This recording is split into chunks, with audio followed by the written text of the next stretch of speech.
सुदर्शन एक ऐसा शक्तिशाली अस्त्र जो ब्रह्मास्त्र और ब्रह्मशीर्ष अस्त्र जैसे महाविनाशकारी अस्त्रों से भी लाखों गुना खतरनाक और शक्तिशाली अस्त्र जिसे केवल भगवान विष्णु या उनके अवतारों द्वारा ही धारण किया जा सकता है। जो द्वापर युग में भगवान विष्णु के अवतार भगवान श्री कृष्ण धारण करते थे। महाभारत काल में कई बार इसका प्रयोग किए जाने की जानकारियां उपलब्ध है, पर भगवान श्री कृष्ण की मृत्यु या कहे उनके बैकुंठ प्रस्थान के बाद यह कहाँ गया, क्या यह अभी भी धरती पे मौजूद है और अगर हाँ तो यह अभी कहाँ है। और कल्कि पुराण में बताए अनुसार भगवान विष्णु के अंतिम अवतार भगवान कल्कि को यह कहाँ से प्राप्त होगा। इस महाशक्तिशाली अस्त्र सुदर्शन चक्र के बारे में जानेंगे इस वीडियो में। तो सबसे पहले बात करते हैं कि सुदर्शन चक्र कौन धारण कर सकता है। पुराणों के अनुसार सुदर्शन चक्र केवल भगवान विष्णु या इनके अवतार ही धारण कर सकते हैं। जैसे शिव पुराण सहित अन्य पुराणों और महाभारत में बताया गया है, यह एक चक्र जैसा अस्त्र है जिसे भगवान विष्णु अपनी तर्जनी अंगुली में धारण करते थे तथा द्वापर युग में अवतरित भगवान श्री कृष्ण इसे अंगूठे की भांति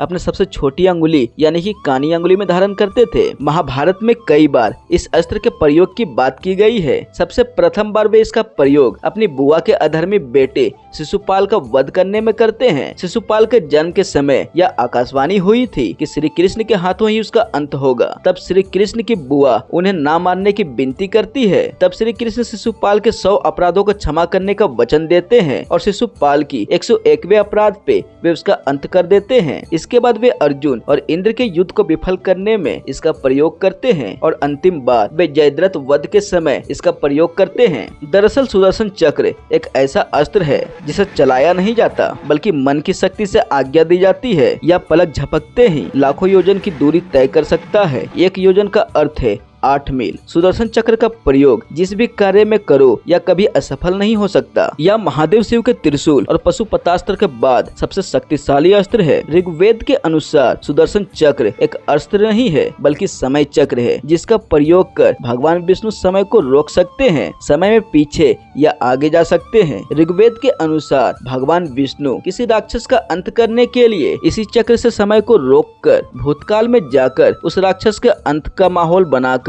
वापस वर्तमान में आकर उसका अंत कर देते हैं। महाभारत में कुरुक्षेत्र युद्ध से पहले भी भगवान श्री कृष्ण ने समय को सबके लिए रोककर श्रीमद् भगवत गीता का उपदेश अर्जुन को दिया था, जिसके बाद समय को फिर से वहीं से चलाया था। शिव पुराण के अनुसार सुदर्शन चक्र एक ऐसा अस्त्र है जिसमें लाखों ब्लेड्स लगे हुए हैं और यह 2 चक्रों से बना है। इसको दोनों चक्र अलग अलग दिशा में घूमते हैं और इसके मध्य भाग में वज्र लगा है तथा इसके चारों तरफ 12 गोल आकृतियां हैं जो 12 महीने को दर्शाती है। शिव महापुराण के अनुसार यह चक्र हमेशा से भगवान विष्णु का नहीं था। एक बार दानवों ने पूरी सृष्टि में हाहाकार मचा दिया, तब देवता और ऋषि मुनि मदद के लिए भगवान विष्णु के पास गए। जब भगवान विष्णु राक्षसों से युद्ध करने पहुँचे तो पाया कि उनके मारने के बाद भी राक्षसों की चोटें ठीक हो जा रही है। दरअसल उन्होंने ऐसी तकनीक विकसित कर ली थी। तब भगवान विष्णु मदद के लिए देवों के देव महादेव के पास पहुँचे तो उन्होंने देखा कि महादेव तो गहरी ध्यान में हैं। उन्हें ध्यान से जगाना विष्णु ने ठीक नहीं समझा, इसलिए वो भगवान शिव की तपस्या इस उम्मीद से करने लगे कि एक दिन शिव जी जरूर उनकी बात सुनेंगे। तब विष्णु जी प्रतिदिन 1000 ब्रह्म कमलों से महादेव के 1000 नामों को लेकर अर्पित करने लगे। एक दिन महादेव उनकी परीक्षा लेने के लिए एक ब्रह्म कमल को छिपा देते हैं। विष्णु जी को लगा कि वे आज अपनी पूजा नहीं कर पाएंगे। तब आकाशवाणी होती है, विष्णु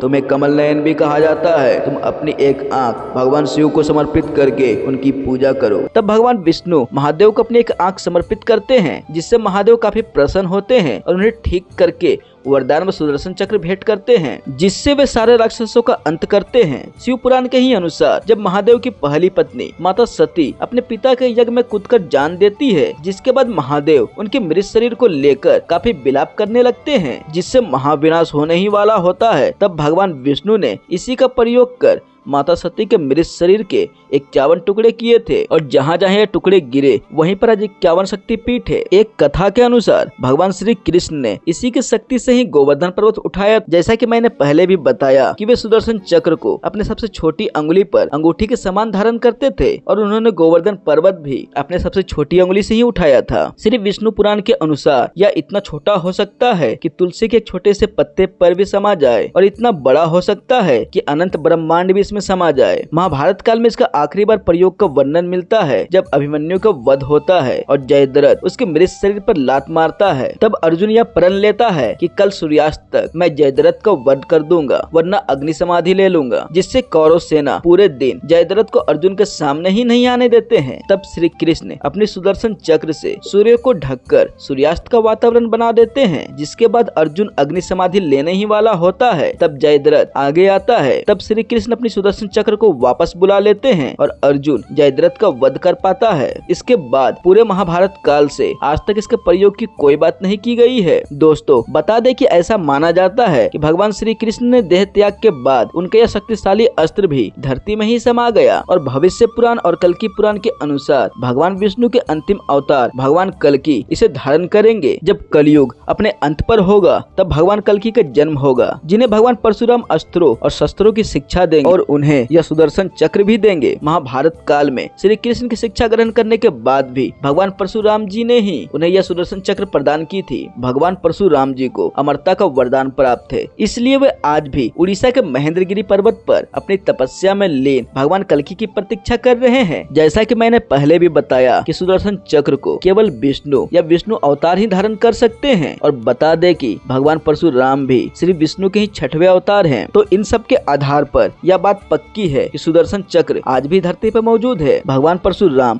अपने पास रखे हुए हैं और वे ही भगवान कल्कि को यह प्रदान करेंगे और सप्त चिरंजीवी कल्कि अवतार के साथ मिलकर राक्षस कलिपुरुष का अंत करेंगे। वैसे आपको क्या लगता है, कमेंट में जरूर बताएं। और अगर आपको यह वीडियो पसंद आया, वीडियो को लाइक करके जय श्री हरि कमेंट भी जरूर करें और इसी तरह की हिंदू धर्म की रहस्यों को जानने के लिए सब्सक्राइब करें माय यूनिक फैक्ट्स और बेल आइकन भी जरूर दबा दें।